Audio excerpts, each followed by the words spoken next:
Good morning, good afternoon, whatever time it is where you are listening. My name is Gabriel Westrick, and today on this episode of my podcast, Jock in a Book, I will be doing a solo discussion on George Orwell's Animal Farm. This is a major book that's read throughout a lot of ages in high school, and I think one of the biggest things for me, obviously being a student, is what can I do to help other students or other people that might just be interested in kind of figuring out why this is a curriculum coursework constantly and consistently. And today in my dialogue and discussion of Animal Farm, I'm going to be discussing 4 of the main characters, and then also a little bit of kind of an introduction to, just what happens at the beginning of the book, what was going on during the time the book was written, and kind of why George Orwell wrote this work.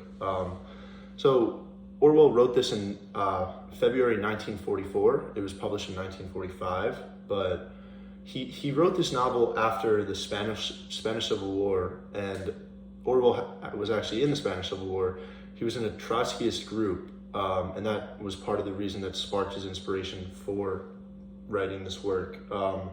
This group that he was in followed the ideology of Marxism developed by Leon Trotsky, added on to what was already established by Karl Marx.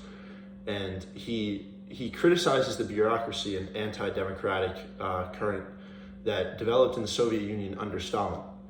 That's what Trotsky did and how he worked. And Orwell wrote the novel to expose the problems that were present during the Russian Revolution in 1917. And it's such a famous work because he does this so well, but also in a way that if you hadn't known about the Russian Revolution, you could also just be entertained by this story. And it's also a level of writing that isn't too high of a level, so that's why it's applicable to, I read this in 7th grade for the first time, was when I had to read it in school. So I think with his language and his writing, he's able to reach broad audiences, which I think is another reason why the book's so attractive to school curriculum and just to people in general. So the book starts with all of the Manor's farm animals meet at the request of the prize-winning awarded Old Major to start and discuss what needs to be done for the benefit of all of the farm animals. So Major starts off the meeting by sharing his vision of a world that existed where animals were without humans and men. He starts off by saying that he knows he won't be around much longer. And after he does this, he tells of a dream that he had in which man is the root of all animals' problems, And when he does this, he's kind of bringing to light this idea to all the rest of the other farm animals that see him as this wise, stable figure, kind of on a pedestal. He's old, he's knowledgeable, he's the best pig on the farm, basically.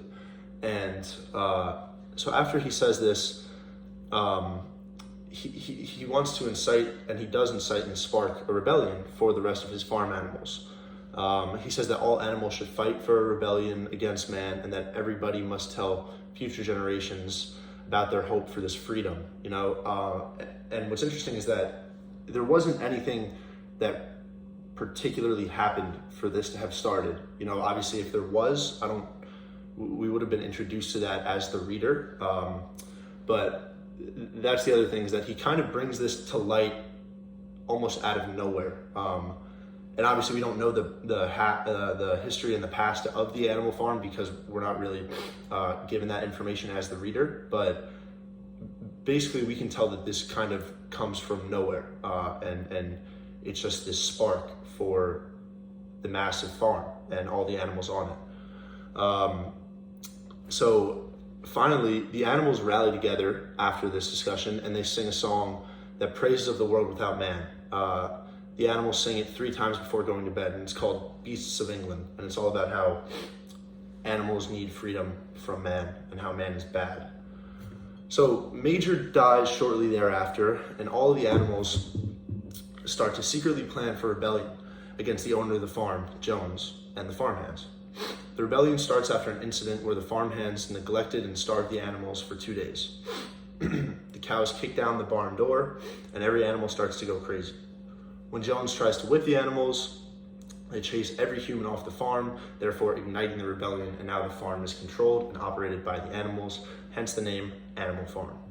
So now that we've talked about the beginning of the book, kind of the main idea, why the rebellion was started, about Orwell, where he was, why he wrote it, the rest of my discussion today for the next 5 or 10 minutes or so will be me talking about 4 characters of this book. And the 4 characters that I'll be talking about are Napoleon, Snowball, the 2 main pigs that lead rebellion, Old Major, the big pig that I discussed who died shortly thereafter, spark of the rebellion, and Boxer, the big horse. So after the rebellion, Napoleon emerges as the leader of Animal Farm. And Orwell bases this character off of Joseph Stalin, who created Stalinism, obviously. And he represents his correlation between Stalin and Napoleon by kind of the idea of how Napoleon uses force, specifically physical force and military force. Obviously, there's no military on this farm, but Napoleon has those nine dogs of his 9 loyal attack dogs, and Orwell presents this allegory to compare these 9 attack dogs to Stalin's use of military and his use of the secret police during the Russian Rebellion and Russian Revolution. So Napoleon's able to intimidate others on the farm and kind of place his stake of power into the reality of everybody through this. Napoleon's a character that, like I said, he holds a lot of power, and throughout the book, the animals begin to realize the abuses of power, obviously, not only through Napoleon, but through the other pigs as well, and through Snowball as well. But he represents that militaristic force, that they're only being controlled because there's a higher power over them that's physically dominant over them. And of course, having the intelligence of being the smarter animal on the farm, being a pig, he's able to, at first, discreetly kind of not shine this in a light, and he's able to hide it from the rest of the animals on the farm. So another character that I'll be discussing is Snowball. And Snowball is the other pig that does rise to power, but he ultimately challenges Napoleon for the main position of power after the spark of the rebellion. And Orwell bases him on Leon Trotsky. So Snowball is intelligent, passionate, elegant, and less subtle and devious than Napoleon. And this is, I guess, a way of Orwell presenting how he viewed Trotsky in his own beliefs. He comes to power, Snowball comes to power in a way that's different than Napoleon. We see him coming to power, winning the loyalty of the other animals on the farm, and he builds that power that way. So I think after noticing this, that Orwell poses Snowball as a character that challenges the authority of Napoleon to show how Trotsky challenged Stalin after they stopped working together, after they were, devised of that 2-headed beast. So I think it's really interesting how we see Napoleon and we see Snowball, obviously representing Stalin and Trotsky. And I think Orwell does a really great job throughout this book of exposing and expressing the unfolding of connections of power that lie between Napoleon and Snowball, similar to the connection and separation of powers that lied between Stalin and Trotsky. So a third character of mine that I will be discussing today, or of Orwell's, I should say, of my choice, is, like discussed before, Old Major. So he's the famous prize award-winning old boar whose vision of a socialist animal farm utopia sparks the inspiration for the rebellion. Like I said, he brings this idea and recites it to the entire farm on a podium, almost, that house on a hill, kind of expressing this idea down to his peers and to those less wise and not as old as him. And he's kind of this overseer, this enforcer, like I said, that puts the idea into the mind of those around him. And like I said, he dies 3 days after his explanation for the vision, and he leaves Snowball and Napoleon to kind of control his legacy, right? Because he put this idea out there. Everybody can agree why it makes sense. Everybody's for it. Everybody backs it, obviously, because they sparked the revolution. They kicked and ran out all of the farm hands off of the farm and all of the humans off the farm. So, it's kind of, there's this distress in a way of how is the legacy controlled, and obviously it wouldn't work perfectly. Of course, there's two clashing heads that we see, Snowball and Napoleon, and how they want to control the power and how they want to use it. So Orwell happened to be a democratic socialist, and therefore he had a great deal of respect for Marx and even Lenin to a degree. And while Orwell is critiquing in Animal Farm, he isn't pinpointing it necessarily on these two characters who represent Lenin and Trotsky, and Lenin and Marx.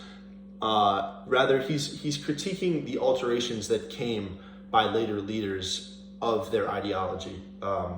And so he does this kind of sometimes in like an ironic manner where, the way he presents this, what I mean by ironic manner is that he does critique Trotsky and Lenin in a way, because when Old Major, it instills his speech, he does explain that there are these troubles and traumas that the farm, or that the animals on the farm have to live with, but at the same time, he also expresses that he's aware that he necessarily didn't really have to deal with the same reality, but that nonetheless it is a problem, and it does need to be dealt with.